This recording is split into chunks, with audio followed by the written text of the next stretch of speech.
شكرا يا سيدتي. من هنا نبدأ، من ليل الهزيمة يسري في دواخلنا، من لون الورد بالجرح كيف أكتب والحنظل يسري كالرعد بصوتي. كنت أصحو على مطر ينزف في الوريد ويقتلني. كان طعم الصبار يسكن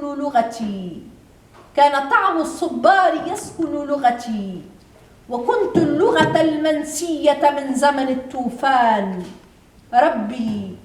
ربي ألهمني الصبر إذا ما غزا الشيب مفرقي، وأهلي جمعوا أحزانهم في جرار التمر ورحلوا.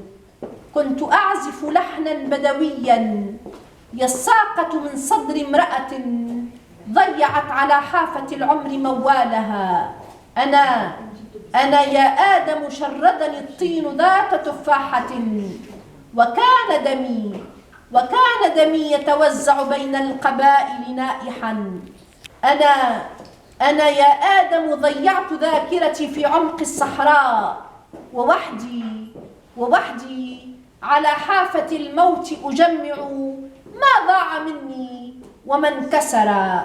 وحدي أعبر حاجز الخوف والموت كي أؤسس مملكتي.